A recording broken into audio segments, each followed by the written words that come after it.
Lieutenant Commander John Smith Thach watched the dogfight through his binoculars from the carrier deck, his knuckles white against the metal railing. 3 Wildcats were engaged with 2 Japanese Zeros above the Solomon Islands, and he already knew how this would end. The American fighters twisted and turned, their pilots pouring sweat inside cramped cockpits, but the Zeros danced around them like sharks circling wounded prey. One Wildcat burst into flames, trailing black smoke as it spiraled toward the ocean below. The pilot never got out. Thach's jaw clenched as he lowered the binoculars, a fury building in his chest that had nothing to do with anger and everything to do with mathematics. His pilots were dying not because they lacked courage, but because they were flying an inferior aircraft against the most maneuverable fighter in the world, and everyone knew it except the men making decisions back in Washington. Then something clicked in his mind, a geometric pattern he'd been sketching on napkins and plotting on graph paper for weeks, and suddenly he understood exactly how to turn America's losing fighter into a survivor. Before we carry on, please hit the subscribe button to make my day, and let me know where you are watching from in the comments. The story of how the Thach Weave saved countless American lives began not in the skies over the Pacific, but in a cramped ready room aboard the USS Lexington in early 1942, where John Thach sat hunched over a battered desk covered in papers, coffee stains, and the accumulated weight of watching too many friends die. The intelligence report spread before him, painted a picture that grew bleaker with each decoded Japanese transmission. The Mitsubishi A6M0 could turn inside any American fighter, climb faster, accelerate quicker, and maintain maneuverability at speeds that would send a Wildcat into a stall. The numbers didn't lie, and neither did the body count. In the opening months of the Pacific War, American fighter pilots faced an enemy who held every advantage except one, and Thach was determined to figure out what that exception might be before more names got added to the casualty lists that arrived with depressing regularity. Thach had grown up in rural Colorado, the son of a postmaster who believed in solving problems through careful observation rather than brute force. As a boy, he'd spent hours watching hawks hunt prairie dogs, noticing how the smaller animals survived, not by outrunning their predators, but by working together, creating patterns of movement that confused the hunters. That childhood memory surfaced now as he stared at his tactical diagrams, seeing not aircraft, but geometry, angles, and the deadly dance of hunter and prey. The F4F Wildcat was heavier than the Zero, built like a flying tank with armor plating that could absorb punishment that would shred a Japanese fighter. It had reliable radios, self-sealing fuel tanks, and guns that hit harder than the Zero's lighter cannons. But none of that mattered if you couldn't get the enemy in your sights, and in a turning fight, the Zero would always win. The breakthrough came during a conversation with his wingman, Lieutenant Edward Butch O'Hare, a Chicago native whose family owned a successful law practice, and who flew with the kind of calculated aggression that came from playing chess since childhood. They were discussing the latest engagement reports over lukewarm coffee in the officers' mess when O'Hare mentioned something that seemed obvious in retrospect, but had escaped everyone's tactical planning.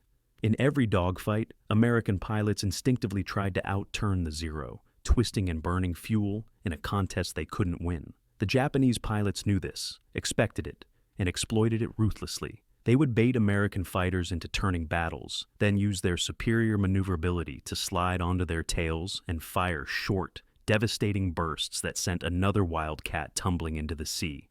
It was a pattern as predictable as sunrise, and it was killing them. Thach listened to O'Hare's analysis while absently stirring his coffee, his mind already racing ahead to possibilities that felt simultaneously obvious and revolutionary. What if they stopped trying to outturn the Zero? What if instead of fighting the enemy's fight, they created a new battlefield entirely, one where the Wildcat's advantages mattered more than its disadvantages? He pulled out a matchbook and began moving matches across the table, creating patterns of intersecting paths that made O'Hare lean forward with sudden interest. 2 fighters flying parallel courses, Thach explained, could cross paths repeatedly when threatened, each turn bringing them nose-on to any pursuer foolish enough to follow. A Zero, chasing one Wildcat, would suddenly find itself flying directly into the guns of the second Wildcat. A split-second decision between breaking off or being shredded. It was simple, elegant, and completely contrary to every fighter tactic taught at Pensacola. The theory sounded good on paper, but Thach knew that what worked with matchsticks might fall apart at 300 miles per hour, with bullets flying and adrenaline turning rational thought into pure survival instinct. He needed to test the maneuver, refine it, and drill it into his pilots until it became muscle memory rather than conscious decision-making.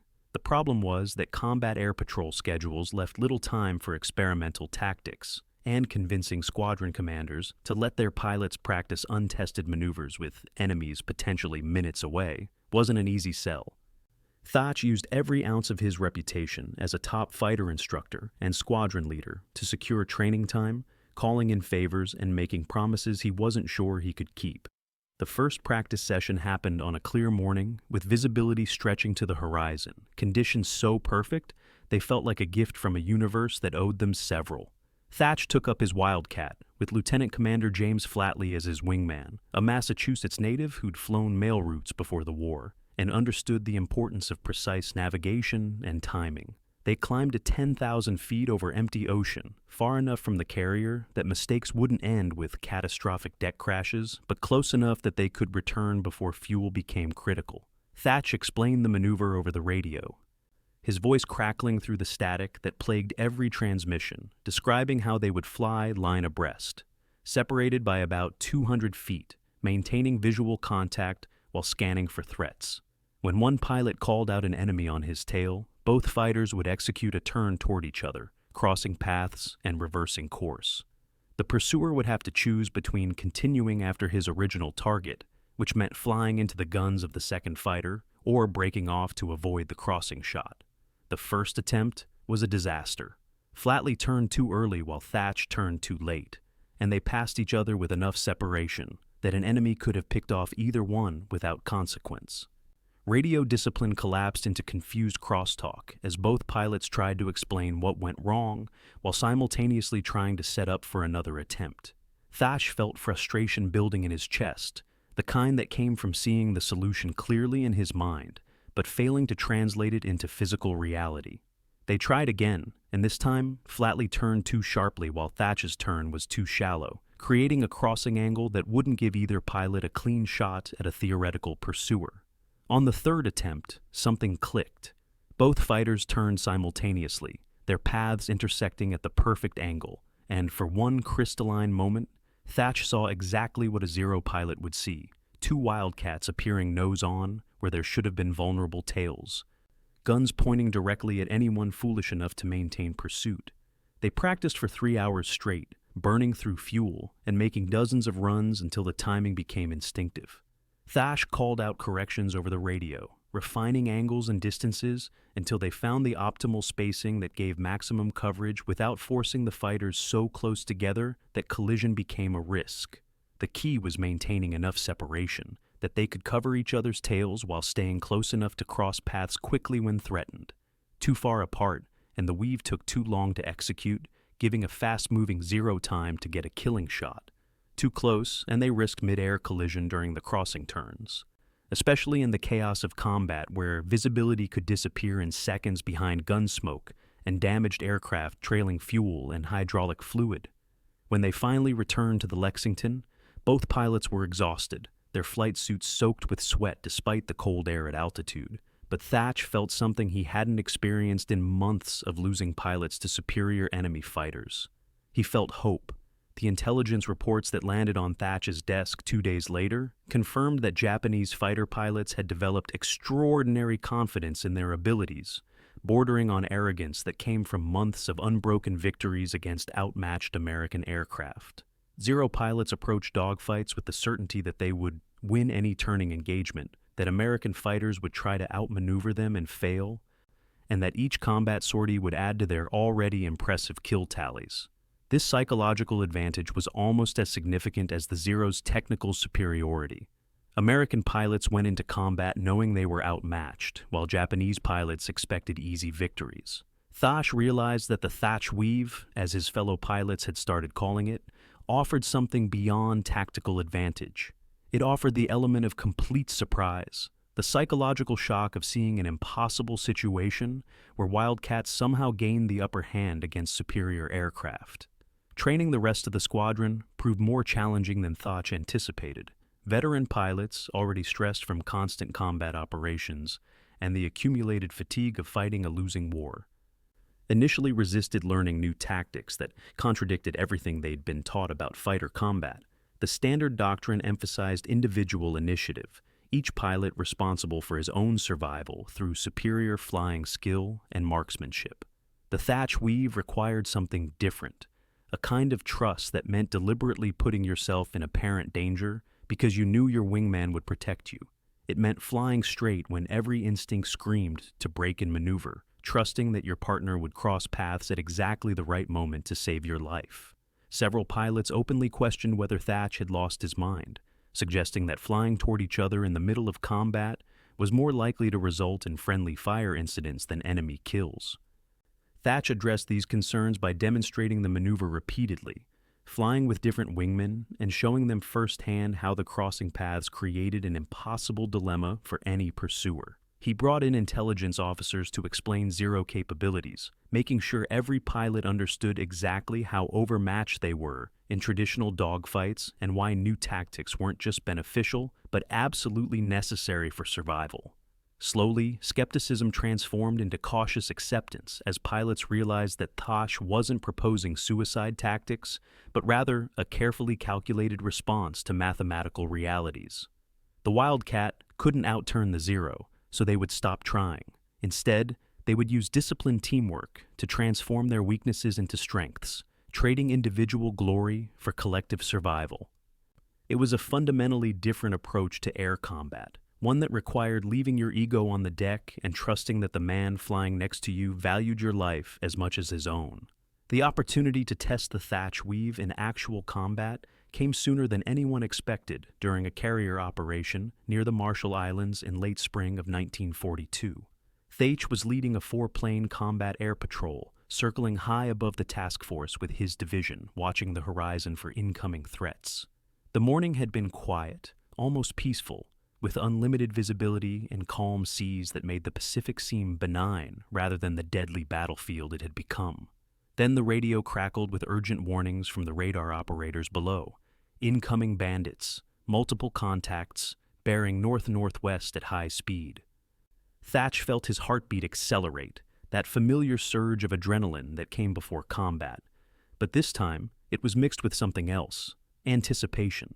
Finally, after months of theory and practice, he would discover whether his tactical innovation could actually save lives, or if he'd been chasing an illusion while good men died following his orders. The Zeros appeared as small dots against the cloud layer, 6 aircraft in a loose formation that spoke to the confidence Japanese pilots felt when engaging American fighters. They didn't bother with tight defensive formations because they didn't need them. Every previous encounter had reinforced their belief that Wildcats were inferior opponents, slower and less maneuverable, flown by pilots who still had much to learn about aerial combat. Thach counted the enemy aircraft and made quick calculations. 6 against 4 wasn't terrible odds, especially since the Wildcats held an altitude advantage that could be converted into speed during the initial dive. He split his division into 2 sections, himself and his wingman, Lieutenant Rico Dodson, forming one element while the second section positioned themselves slightly behind and to the side. The Zeros still hadn't spotted them, intent on reaching the carriers below, and Thach let them close the distance until he could clearly see their rising sun insignias. The dive felt like falling through ice-cold water, engines screaming as gravity and thrust combined to push the Wildcat toward terminal velocity. Thach lined up the lead Zero in his gun sight, seeing the Japanese pilot's helmet through the canopy. Close enough to notice the pilot glancing over his shoulder a split second before Thach opened fire. 50 caliber rounds ripped through the Zero's thin aluminum skin, no armor plating to stop bullets designed to penetrate engine blocks. The Japanese aircraft shuddered, trailing smoke, and Thach had a moment to feel satisfaction before 3 more Zeros broke formation and climbed toward him with deadly intent. This was the critical moment. In previous engagements, American pilots would try to turn with the attacking Zeros, beginning a spiraling descent that always ended the same way. But Thach had drilled his pilots endlessly on the alternative. He keyed his radio with forced calmness, calling out the threat, and initiating the maneuver he'd practiced dozens of times, but never with live ammunition filling the air around him. Dodson acknowledged immediately, both Wildcats turning toward each other, while the lead Zero followed Thach, the Japanese pilot probably assuming he was witnessing another American fighter making a panicked defensive turn that would only delay the inevitable. Thach watched his altimeter unwinding as he turned, seeing Dodson's Wildcat growing larger through his canopy, both aircraft arrowing toward each other on a collision course that would intersect in seconds. The Zero pilot must have noticed Dodson then, must have seen the second Wildcat suddenly appearing nose-on, where conventional tactics said it shouldn't be. Guns already flashing as Dodson opened fire at the crossing point. What happened next unfolded in the compressed time distortion that combat always created, where seconds stretched into subjective hours, and Thach could observe individual details with crystal clarity despite everything happening faster than conscious thought could process. The Zero pilot broke hard left, abandoning his pursuit of Thach to avoid flying directly into Dodson's firing cone, exactly as the Thach Weave predicted. But breaking left meant exposing his unarmored belly to Thach, who had already completed his turn and reversed course.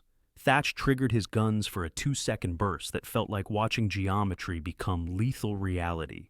The Zero came apart in midair, wings separating from the fuselage as 50 caliber rounds shattered the wing spars. Thach flashed through the debris field, pulling hard to gain altitude, already scanning for the next threat, while his mind cataloged what just happened. The maneuver worked. It actually worked. The remaining Zeros didn't understand what they'd just witnessed. Their tactical doctrine had no framework for Wildcats that didn't try to outturn them, no explanation for how an inferior fighter suddenly killed one of their own, without ever getting into a traditional turning fight. Confusion created hesitation, and hesitation in combat created opportunities. Thach called his division back into formation, re-establishing the weave pattern, 2 sections of paired fighters ready to execute the crossing turns that had just proven devastatingly effective. The Japanese pilots attacked again, expecting to recover their dominance, but the outcome repeated with mechanical precision. A Zero committed to pursuing Thach, Dodson crossed paths and forced the Japanese pilot to break off or die, and the break exposed the Zero to Thach's guns. Another enemy fighter tumbled into the ocean, leaving a brief slick of burning fuel on the surface. The psychological impact on the remaining Japanese pilots was visible in their flying. They began making mistakes, breaking off attacks prematurely, showing uncharacteristic hesitation when engaging the Wildcats. For months, they'd enjoyed unchallenged air superiority, their confidence built on an unbroken string of victories against American fighters that tried and failed to match their maneuverability. Now that certainty shattered against a tactic they'd never encountered, didn't understand, and couldn't counter without abandoning their own tactical doctrine. The remaining Zeros withdrew, turning back toward their base rather than pressing the attack. And Thach knew that something fundamental had shifted in the Pacific Air War. The Wildcat was still slower and less maneuverable than the Zero. Nothing about the aircraft's technical specifications had changed, but none of that mattered anymore. The Thach Weave had transformed tactical disadvantage into strategic advantage through nothing more than geometric patterns and disciplined teamwork. Back aboard the Lexington, Thach filed his after-action report with clinical precision, describing the engagement in technical terms that couldn't fully capture the revolutionary implications of what had occurred. Other pilots crowded into the ready room, demanding details, asking questions about timing and spacing and radio coordination. Word spread through the carrier that someone had finally figured out how to beat the Zero. And suddenly every fighter pilot in the Pacific Fleet wanted to learn the Thach Weave. Intelligence officers immediately recognized the significance, understanding that this maneuver could potentially alter the entire trajectory of the naval air war. Within days, training programs began incorporating the Thach Weave into standard fighter tactics. Though some commanders remained skeptical, unable to accept that something as simple as 2 fighters crossing paths could overcome Japan's technological advantages. The skeptics changed their minds after the Battle of Midway in June 1942, where Wildcat pilots using the Thach Weave faced massive numbers of Japanese aircraft during the decisive carrier engagement. Thach himself led Fighting Squadron 3 in defense of the Yorktown, his pilots executing the weave with practiced precision as wave after wave of enemy fighters and dive bombers attempted to destroy the American carriers. The battle became a proving ground where theory transformed into doctrine, where the maneuver that started as sketches on matchbooks demonstrated its effectiveness on the largest stage of the Pacific War. Japanese pilots attacked with their usual confidence, expecting the same outcomes they'd achieved in every previous engagement, only to find themselves trapped in crossing fire from Wildcats that refused to fight the way they were supposed to. Lieutenant Commander Donald Runyon, flying as Thach's wingman during one particularly intense engagement over the Yorktown, later described the experience as simultaneously terrifying and exhilarating. Zeros swarmed around them like angry hornets, and conventional tactics would have meant certain death against such overwhelming numbers. But the Thach Weave created zones of mutual protection where each pair of Wildcats covered the other, crossing paths whenever a Zero committed to an attack. The Japanese pilots grew increasingly frustrated, making reckless decisions born from inability to understand why their superior aircraft suddenly couldn't achieve clean kills. Several Zeros collided with each other while trying to avoid the crossing Wildcats, testament to how thoroughly the maneuver disrupted established tactical patterns. By the time the engagement ended, Thach's squadron had shot down multiple enemy aircraft while losing only 2 Wildcats, an exchange ratio that would have been impossible without the Weave. The intelligence reports that followed Midway revealed something fascinating about Japanese pilot radio communications during battles where American fighters employed the Thach Weave. Captured recordings showed confusion and mounting alarm as Zero pilots reported impossible situations, Wildcats appearing in positions where they shouldn't exist, crossing patterns that seemed designed to draw attackers into traps. Some Japanese pilots claimed the Americans must be using new aircraft, unable to believe that the same Wildcats they'd been dominating for months could suddenly become so dangerous. This cognitive dissonance, the inability to reconcile what they were seeing with their expectations, created a psychological vulnerability that American commanders learned to exploit ruthlessly. The Thach Weave wasn't just a tactical maneuver. It was psychological warfare that attacked Japanese pilot confidence as effectively as .50 caliber guns attacked their aircraft. Throughout the summer and fall of 1942, the Thach Weave spread through the Pacific Fleet's fighter squadrons like a tactical virus, transforming how American pilots approached air combat. Training programs evolved to emphasize teamwork over individual glory, drilling pilots on precise timing and coordination until the Weave became reflexive. New pilots arriving in theater learned the maneuver before they learned anything else, understanding that survival depended on trusting your wingman more than trusting your own skills. The cultural shift this created within naval aviation was profound. Fighter pilots had traditionally been individualists, lone wolves competing for kill counts and glory. The Thach Weave forced them to become something different, members of a mutually dependent system where success meant keeping your wingman alive rather than racking up personal victories.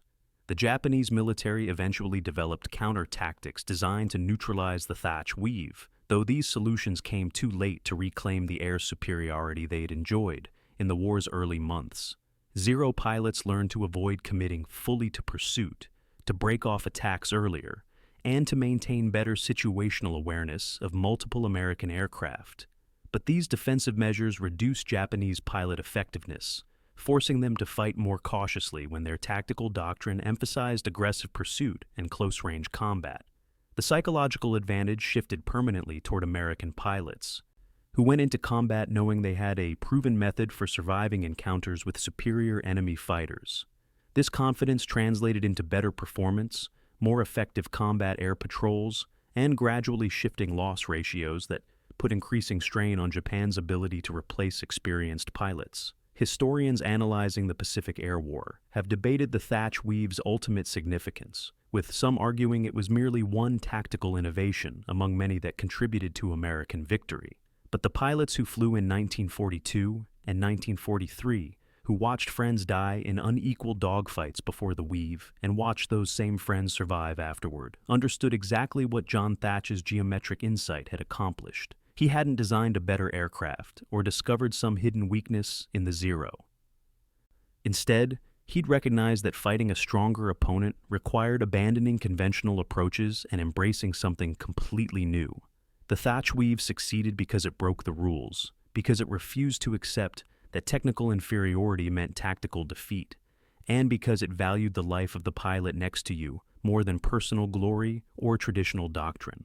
By late 1943, the F4F Wildcat was being replaced by newer fighters like the F6F Hellcat and F4U Corsair, aircraft specifically designed to match or exceed the Zero's performance characteristics. These new fighters had the speed, climb rate, and maneuverability to compete in traditional dogfights without needing tactical innovations to compensate for technical shortcomings.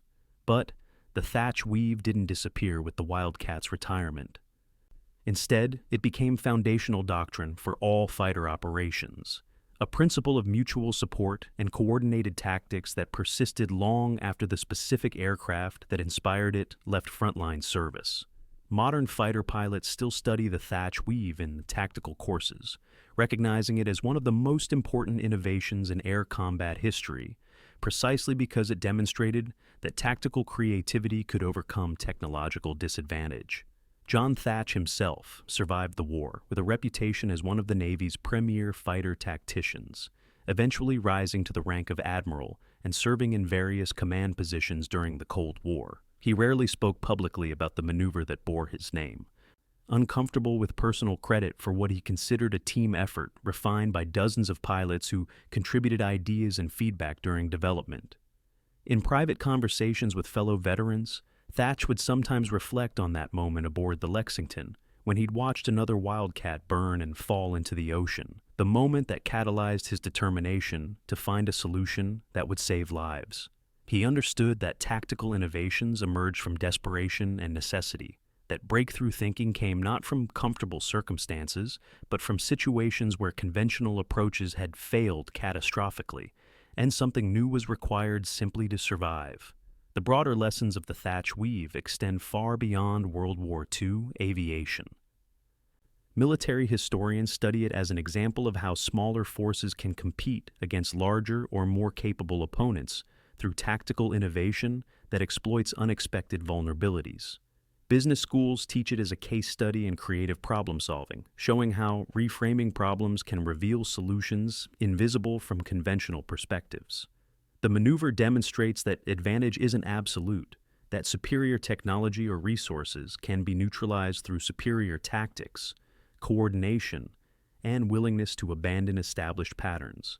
These principles remain relevant in any competitive environment where direct confrontation favors the stronger party and survival requires finding asymmetric approaches that avoid playing to opponent strengths. For the pilots who flew Wildcats in the desperate early months of the Pacific War, the Thach Weave represented something more profound than tactical doctrine.